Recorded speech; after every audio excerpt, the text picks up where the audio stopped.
Boa noite, meus irmãos. Boa noite, igreja. Queridos, hoje nós vamos meditar no livro de Eclesiastes, no capítulo 11. Vou pedir para você abrir lá comigo. Eclesiastes 11.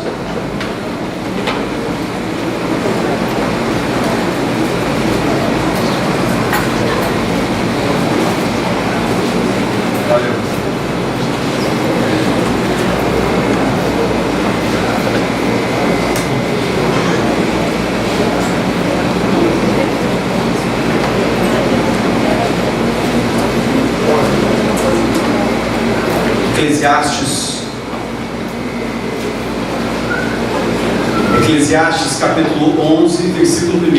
A gente vai ler todo o capítulo 11, então se eu for avançando, não estranhe, tá? É um capítulo pequeno, a gente vai ficar dentro dele. Posso prosseguir? Todos juntos aí? Vamos lá.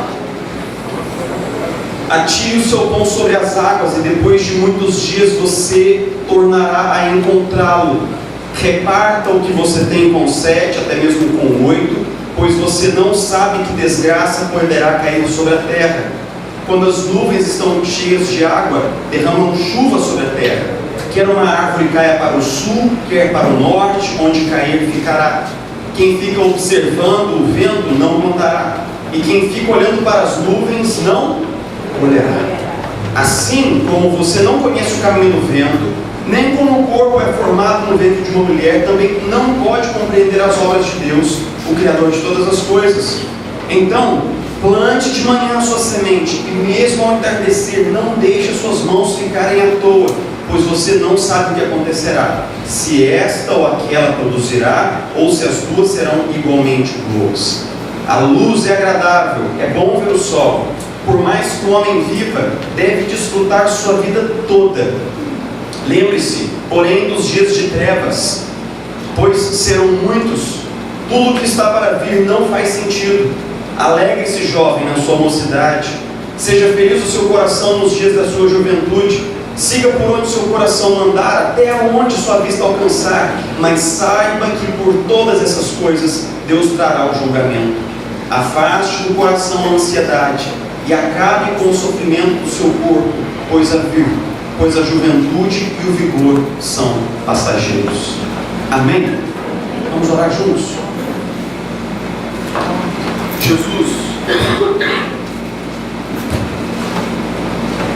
Jesus, o teu servo do passado aprendeu a ser sábio com o Senhor, e por meio do teu Espírito essas palavras foram registradas para nossa edificação e para que a gente pudesse aprender a ser sábio também. Então Jesus, gera agora dentro de nós aquele espaço interior propício para a sabedoria. Abre no nosso coração fechado, cheio de conclusões, cheio de opiniões prontas. Abre uma clareira de reflexão. Abre um espaço de diálogo humilde. Abre esse lugar aonde a gente consegue ouvir o Senhor e poder assimilar as coisas que a Tua Palavra semeia no solo sagrado do nosso coração. Espírito Santo, eu sei que o Senhor é o grande ensinador das Escrituras, e é por isso que nós nos ajuntamos aqui, fiados, confiados no fato de que o Senhor está agora nos edificando. Então faz isso. Faz com que cada coração possa sorver as palavras de sabedoria do teu servo do passado nessa hora. Nós oramos no nome de Jesus. Amém e amém. É interessante como o clima de otimismo do nosso país se tornou notoriamente um clima de pessimismo nos últimos anos. Esse clima de pessimismo aqui no Brasil, ele parece se coadunar, se conciliar com uma instabilidade que não é só local, mas é global, né? A gente vê aí coisas como a saída da Inglaterra do bloco europeu, do bloco econômico europeu, ou mesmo a eleição de Trump, que são fatos da política global que nos deixaram um tanto quanto perplexos e preocupados e que nós sabemos que tem um impacto na economia global como um todo. Quando a gente deixa esse aspecto internacional e nós migramos a nossa atenção para o noticiário nacional, a gente vê essa crise política, a crise moral, as convulsões sociais, a diminuição do PIB, o aumento dos preços, contrabalanceando com o encurtamento do poder que o nosso salário tem de comprar as coisas. A gente vê esse debate acalorado, né, especialmente no Facebook, aonde de um dia para o outro nasceram milhões de especialistas em política, um fenômeno social interessantíssimo, né? Gente que nunca tinha visto no noticiário, agora tem PhD em política, não só nacional, mas internacional, uma coisa interessante. E tudo isso monta esse clima nacional um tanto preocupante. Quando a gente começa a falar sobre política internacional e nacional, essas coisas parecem tão distantes de nós, né? Parece que a gente está falando sobre personagens que não tem nada a ver com a nossa vida real, não tem nada a ver com a batata que a gente compra na feira, não tem nada a ver com a conta de água que a gente paga, mas eu e você sabemos que não é assim. Nós sabemos que a crise internacional do trigo bate na sua porta quando o precinho do pão carequinha aumenta na padaria da esquina. A gente sabe disso. Quando a gente começa a falar do nosso estado, então, do estado do Rio de Janeiro, nós vemos a crise muito perto de nós, porque quem não tem um amigo servidor público que está com o salário atrasado? Quem não tem um amigo aposentado que está recebendo um salário dele, assim, em 23 parcelas, né? Uma parcelinha por dia, R$10 hoje, 20 amanhã, 50 depois, e assim a coisa vai. Só que a criança das escolas, né, a escola das crianças não parcela, né, bro? É só isso, tem que pagar no dia 10, é aquilo lá, né? Não tem como você pegar a sua conta de luz e ir na Caixa Econômica, né, e falar assim, ó, tem como eu parcelar minha conta de luz aqui? Eu quero pagar 5 hoje, 3 amanhã. Então, a gente sabe que a gente está vivendo um momento difícil de estrangulamento financeiro. A gente sabe que o calo tem apertado no nosso pé. E isso tem se refletido, por exemplo, no nosso estado interior. A gente está mais preocupado. A gente sempre conhece alguém que está a ponto de perder um carro financiado ou está tendo dificuldade de pagar um apartamento que foi comprado numa época de mais bonança, e a gente começa então a ser paralisado por essa terrível sensação de impotência. Quando a gente assiste o noticiário, né, parece que a gente somos uns peõezinhos minúsculos nesse tabuleiro enorme chamado política internacional. Parece que uma crise lá no Japão solavanca a nossa economia do lar, e a gente fica totalmente assim, se sentindo, cara, e agora? O que eu faço, né? Aquela sensação de dormir mal, de não fechar as contas, de ter que cortar, né, coisinhas minúsculas da vida, né? De cortar aquelas coisas que te dão algum prazer, mas que hoje não cabem dentro do seu orçamento familiar. Queridos, existe algo que a gente pode fazer? Eu vou ser assim, não fique chateado comigo se eu passar da conta da linha da ousadia que todo pregador, na minha concepção, precisa ter para fazer bem o seu trabalho, mas eu vou ousar dizer que existem lições que nós só conseguimos aprender agora, nos tempos de carestia, e que nós não aprenderíamos nos tempos de bastança. E esse é um aspecto importante. Existem lições que eu e você só conseguimos aprender agora. Então, vamos fazer um combinado sobre a reflexão de hoje. Por mais que o clima esteja ruim e por mais que as coisas estejam contra nós, nós vamos dar um salto de fé e abrir o coração para um aprendizado que só pode acontecer nos tempos de crise. Beleza? Vamos junto? O livro de Eclesiastes é um livro impressionante e certamente, se você já o leu, você já reparou no tom muito ácido do livro de Eclesiastes como um todo. O livro de Eclesiastes ficou assim, quase não incluso no cânon judaico no final do século I, entrou porque, na verdade, ele está calcado nessa figura histórica que é Salomão. Então, diz a tradição que foi por respeito à figura de Salomão e à sabedoria de Salomão que ele foi incluso no cânon judaico e também no cânon nosso, cristão. E o livro, basicamente, ele pinta a imagem de alguém em avançada idade, que seria Salomão, que teria vivido muitas coisas e que, na procura do sentido da vida, tem um papo interessante para ter conosco. É como se fosse aquele seu vizinho, vivido, cabecinha branca, que tem coisas muito interessantes e importantes para conversar com a gente quando a gente dá atenção. Você já conheceu alguém vivido que, quando ele abre a boca, ele fala: caramba, esse negócio tem sentido? Esse alguém é o Eclesiastes. O título do livro no hebraico é Kohelet, que quer dizer alguém que fala para uma assembleia, como eu falo aqui agora, e ele basicamente começa a conversar com a gente sobre o sentido da vida, e ele vai traçando uma reflexão bastante difícil de engolir ao longo do livro, porque desde os primeiros capítulos do livro, ele vem falando sobre morte, ele vem falando com a gente sobre o fato de que nós fazemos um tanto de bobagem na vida, porque nós nos esquecemos de que não vivemos para sempre.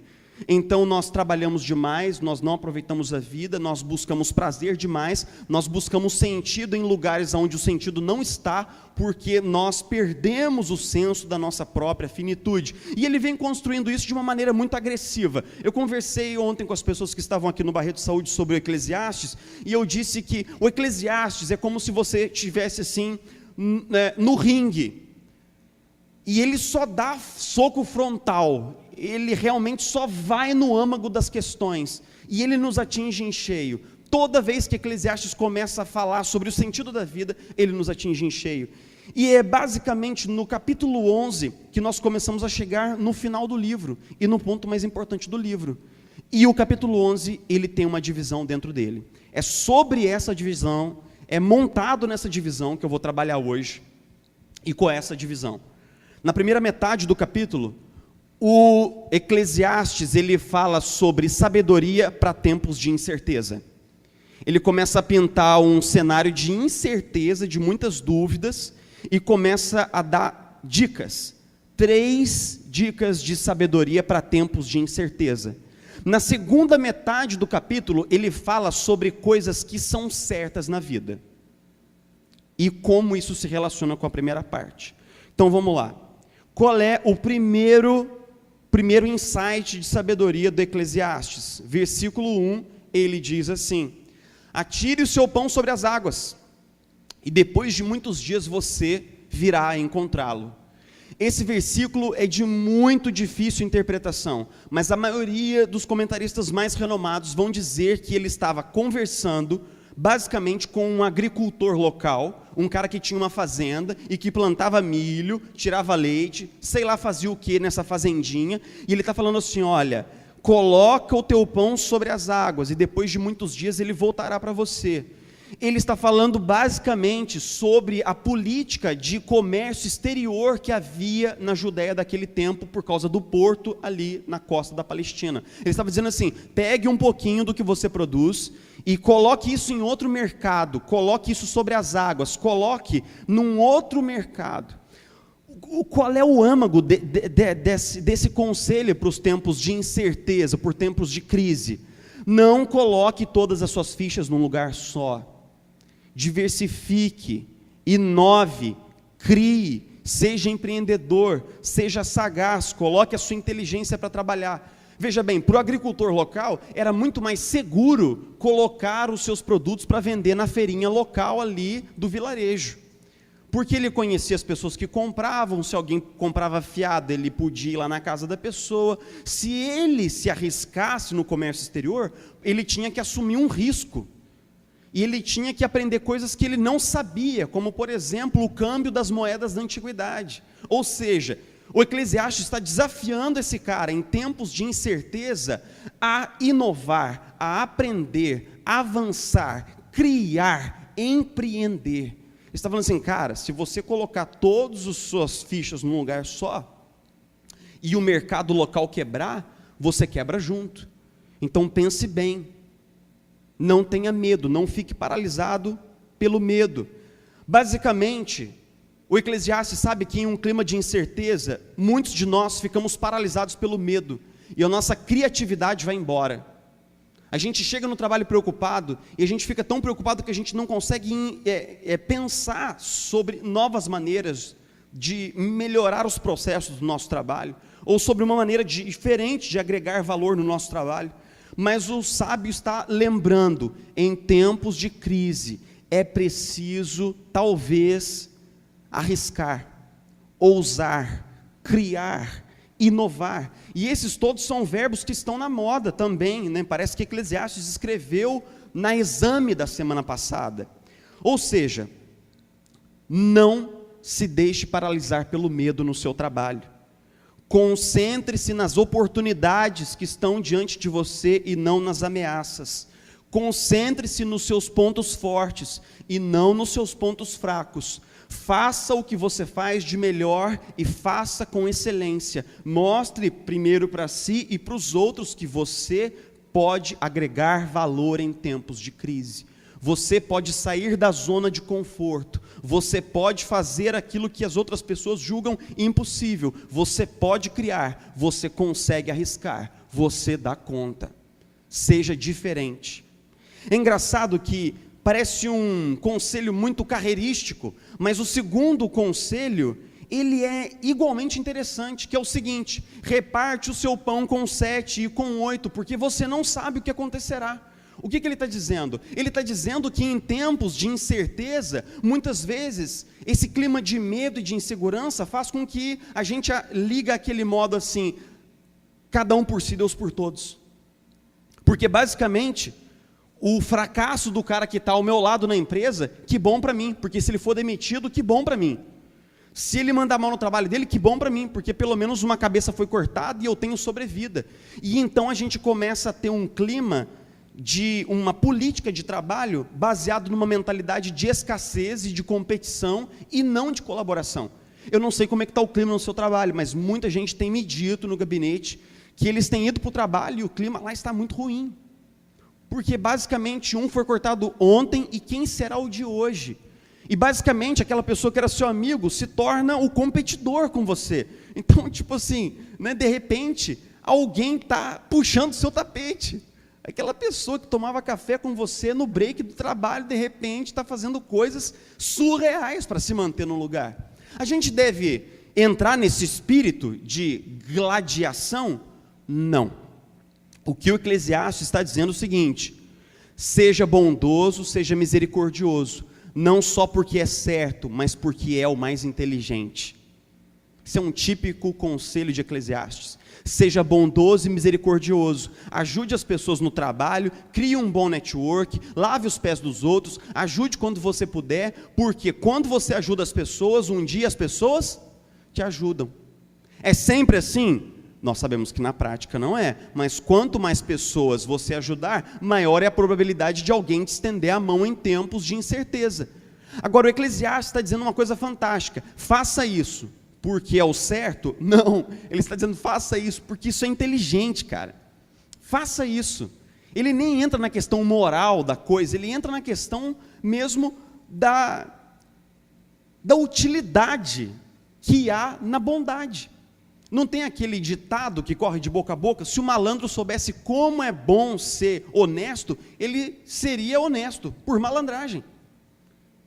Agora veja bem, o terceiro conselho é um pouco mais longo, e ele se estende do versículo 3º até o versículo 6º, e a gente precisa olhar ele com um pouquinho mais de calma. Então vamos lá. O Eclesiastes, basicamente, ele começa a dizer assim, versículo 3: quando as nuvens estão cheias de água, a água cai. Quando uma árvore cai para o sul ou para o norte, ela fica. Então ele começa falando com você: olha, fica tranquilo, o que tem que acontecer, vai acontecer. Tipo, quando a nuvem está cheia d'água, meu irmão, não adianta você tentar torcer a torneira, não tem como. Se ela estiver cheia d'água, vai chover. Se a árvore cair, ela caiu. Então ele está começando com você assim: ó, cara, não fica preocupado com o que vai acontecer, porque a sua preocupação não vai mudar em nada se vai chover ou não. Se vai chover, vai chover. Então, aceita que dói menos. Ponto 1, beleza. Ponto 2, quem fica observando o vento e esperando o momento certo, não planta. Ele está voltando a falar com o agricultor do tempo dele, está falando assim: ó, cara, quando tem que chover, chove. Agora, se você fica assim, cara, não estou vendo nuvem no céu, rapaz, o tempo está muito seco, acho que eu não vou plantar. Ele fala assim, cara, a grande questão é que se chover e você não plantou nada, você vai colher o quê? Nada. Então, se você fica esperando as condições ideais para trabalhar e para se aplicar, e você fica preso nas incertezas, sem ir para lado nenhum, se der ruim, você está no mesmo lugar, e se deu bom, você está no mesmo lugar. Ele começa a falar assim, não se deixe paralisar pelas incertezas, plante uma semente, plante a outra semente, não descanse a sua mão, trabalhe até tarde, porque você não sabe qual será boa, se esta semente, se aquela semente, ou pode ser que as duas sementes sejam boas. Ele começa a dizer assim, basicamente, eu diria assim, plante, trabalhe, se ocupe, mas não se preocupe. O que a gente faz, muitas vezes? E esse é um tema que bate na nossa vida todo dia. Quando o tempo de incerteza vem, o tempo de estrangulamento financeiro vem, a gente começa a ficar muito preocupado com as coisas. Agora, o que é preocupar? Como funciona essa palavra? É se ocupar antes de alguma coisa que ainda não aconteceu. Beleza? Pode ser que essa coisa nem aconteça. Rapaz, e se eu ficar doente agora sem plano de saúde? E se eu ficar doente sem plano de saúde agora, já estou sentindo um aperto no coração, né? Para quem é mais hipocondríaco, a dor de cabeça já vem, um ataque de cãibra, um negócio ruim, Jesus, é o capeta, manda embora, né? E aí a gente começa a ficar tão preocupado que a gente não consegue se ocupar com as coisas que nós podemos fazer. O Eclesiastes está dizendo assim, rapaz, olha, você não pode fazer chover, mas você pode plantar, então planta. Você não sabe qual é o rumo da economia, mas você pode trabalhar com afinco, então trabalha. Você não sabe para onde as coisas estão indo, se a crise vai piorar ou melhorar, mas você pode fazer uma coisa, faça o que você pode fazer e não se preocupe com o que você não pode fazer, se ocupe com o que você pode fazer. Esse conselho parece ser senso comum, mas o fato é que na prática nós fazemos ao contrário. A gente se preocupa e muitas vezes não faz o que nós poderíamos fazer, que é trabalhar com diligência, talvez fazer um curso a mais para a gente poder ter uma formação melhor, estudar mais. É como se eu ficasse tão preocupado com a prova do vestibular que eu esquecesse de estudar. Se a prova foi difícil, eu não estudei. Se a prova foi fácil, eu também não estudei. Então estude. Mas eu não sei como vai ser a prova. Então, mas é por isso que se chama prova. Estude. Para a gente encerrar essa primeira parte, eu diria o seguinte: a chuva só é boa para quem planta. Então plante.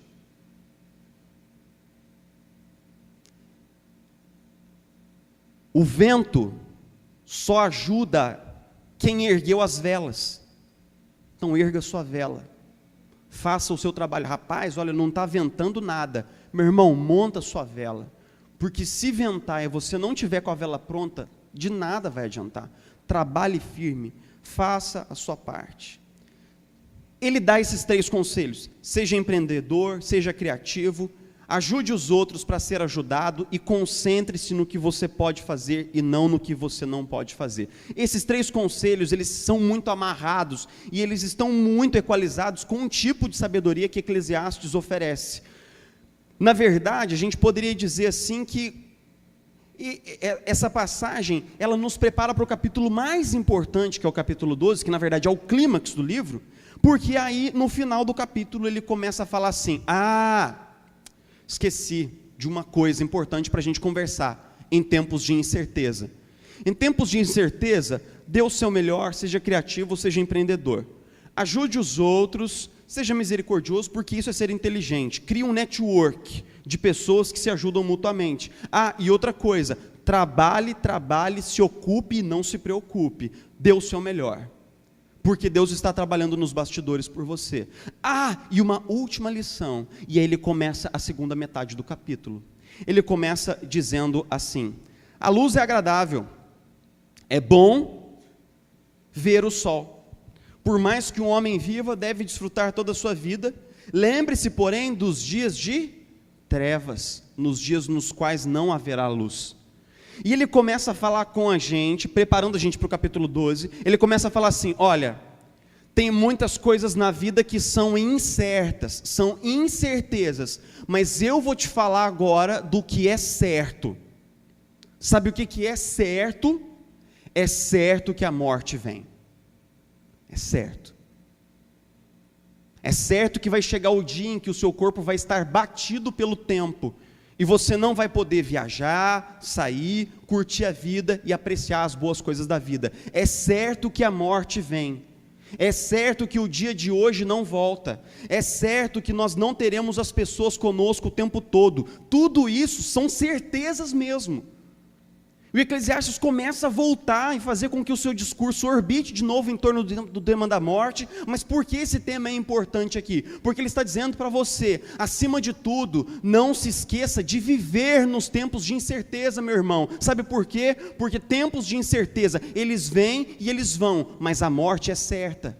E a gente perde um tempão se preocupando exageradamente com as coisas e sem curtir o lado bom da vida. Você não terá o seu cônjuge para sempre, ou você vai partir ou ele irá na sua frente. Você não terá os seus pais para sempre. Então, aprenda a comer o seu pudim, cara. Se você tem uma churrasqueira, faz um churrasco gostoso na sua casa e chama o pastor para a glória de Deus. Aleluia!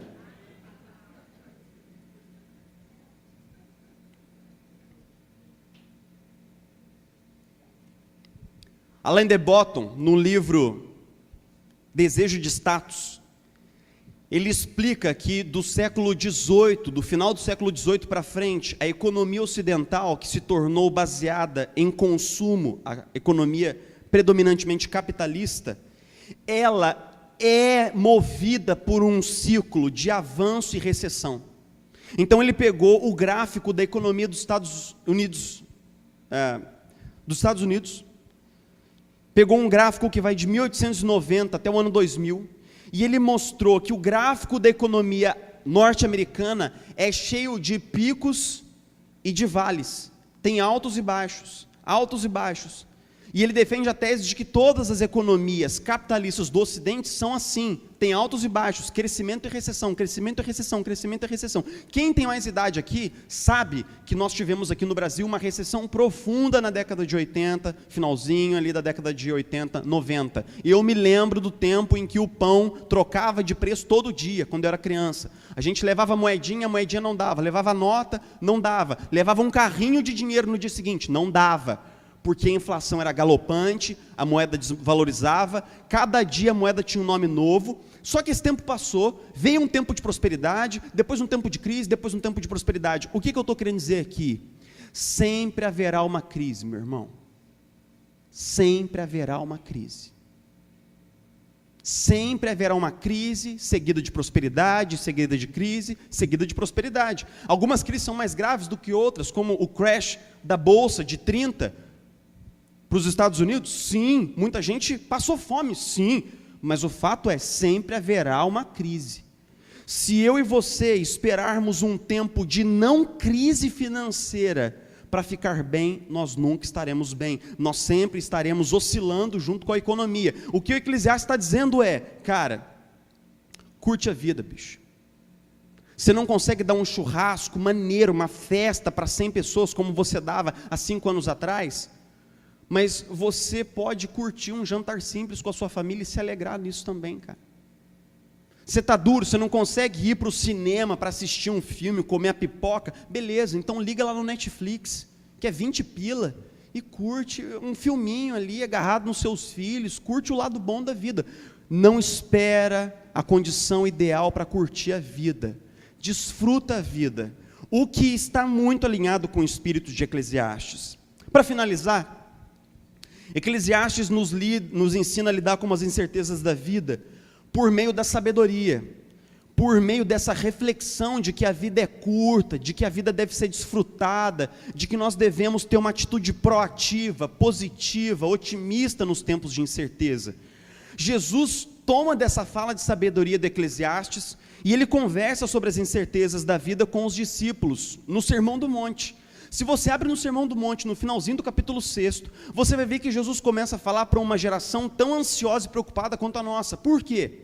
Porque a invasão romana tinha colocado uma grande pressão política ali na Judéia.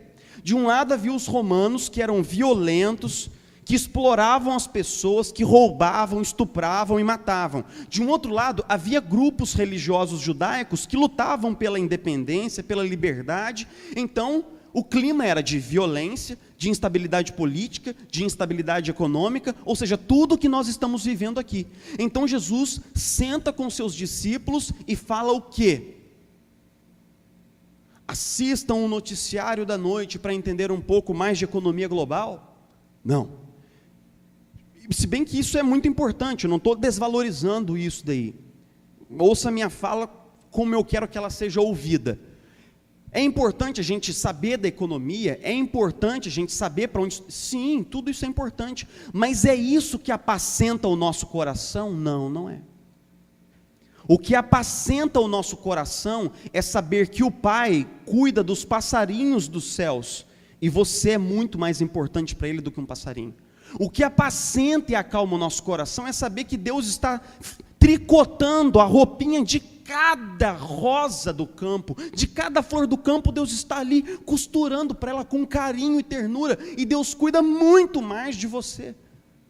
Sabe o que é que traz paz nos tempos de incerteza? É saber que nós temos um Pai. Eu não sou bastardo, eu não sou um filho de chocadeira, eu tenho um Pai celestial que cuida de mim, e esse Pai me quer bem, e Ele é o Criador do universo. Ele está cuidando de mim. O Deus que criou todas as coisas está agora colocando todas as coisas no seu lugar. Silas pregou aqui há algum tempo um sermão falando sobre a vida de Jeremias, um sermão fantástico. Por quê? Porque toda Jerusalém estava destruída, mas Deus se lembrou de cada um daqueles que foram fiéis a Ele, e essas pessoas foram poupadas no dia do exílio. Ou seja, Deus, que vê todos esses acontecimentos de escala global, sabe o seu nome. Muitos de nós aqui não sabemos o nosso CPF, mas fica tranquilo, Deus sabe o seu CPF, sabe o seu endereço, sabe o seu CEP, sabe o seu RG também. Fica tranquilo. Nós temos um Pai que cuida. Alguém dirá assim: pastor, olha, eu já ouvi dizer que Deus cuida, mas eu estou assim, muito incerto. Deus provê, eu já ouvi dizer, mas eu estou incerto. Meu irmão, minha irmã, eu quero finalizar essa reflexão dizendo o seguinte: nós podemos ter dúvidas, porque nós somos humanos, somos pecadores, e o nosso coração nunca está 100% aberto a confiar em Deus e depender dEle. Mas nós não podemos ter dúvida de que o Pai está sumamente interessado em nós e cuida de nós e é provedor. Sabe por quê? Porque existe uma coisa que eu e você nunca conseguiríamos fazer, que é salvar a nós mesmos. Por mais que a gente tentasse a vida toda, a gente nunca conseguiria ser tão obediente aos comandos do Eterno, a ponto de que um dia Deus olhasse para mim e ficasse impressionado. Deus sabe disso, e por isso Deus proveu para si um cordeiro, Deus proveu para si um mediador, e essa provisão de Deus foi colocada sobre mim, sobre você. Deus sabia que eu precisava de um Salvador, e Deus me deu um Salvador. Deus sabia que você precisava de um Salvador, e Deus te deu um Salvador. É por isso que Paulo, escrevendo aos Romanos, ele diz assim: Deus, que nos deu o seu Filho, não nos dará juntamente com Ele todas as coisas? Se Deus deu o seu Filho para mim e para você, que é o que de mais importante o Pai tinha no seu coração, Deus não nos dará as outras coisas que são menores, que são o sustento, o abrigo, a provisão, o cuidado? Sim, Ele dará. A ideia é que quem faz o maior pode e faz o menor. Se eu te dei tudo aquilo que era de mais importante para mim, eu posso te entregar o resto. Querido, não fique preocupado. Deus está provendo para você. Deus está provendo para a sua família. Deus está cuidando de você em tempos de incerteza. E o sinal mais claro disso é Cristo Jesus na cruz, entregue no meu lugar e no seu lugar. Que nós possamos descansar interiormente, descansar mesmo, que hoje a gente possa deitar na cama e falar assim: Jesus, amanhã é segunda-feira, é dia de trabalho, é dia de esforço, é dia de ocupar, mas eu não vou me preocupar, eu vou confiar e descansar. Amém? Vamos orar juntos?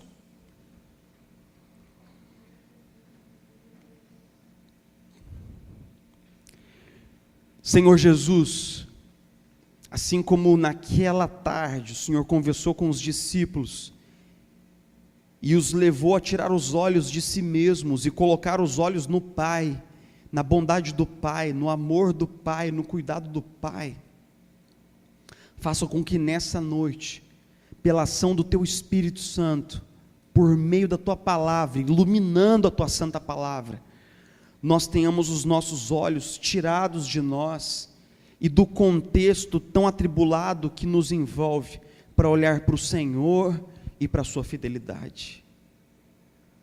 Como os homens do passado, Jesus, que em tempos de crise, de incerteza, confiaram no Senhor e descansaram, como Ezequias, como Jeremias e tantos outros, nós queremos nesse momento experimentar a paz que excede todo entendimento e que é promessa da Tua Sagrada Escritura, é promessa do Senhor para nós, que quando nós colocássemos diante do Senhor as nossas petições, com súplicas e ações de graças, o Senhor inundaria a nossa mente com a paz que excede todo entendimento, com a paz que acalma, com a paz que nos dá coragem, com a paz que nos dá confiança em tempos de incerteza.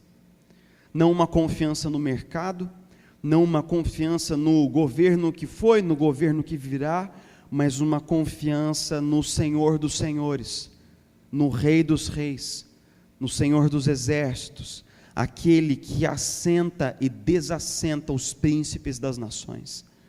Então nessa hora, Jesus, apacenta o nosso coração, nós pedimos humildemente, no Seu nome, no nome de Jesus. Amém.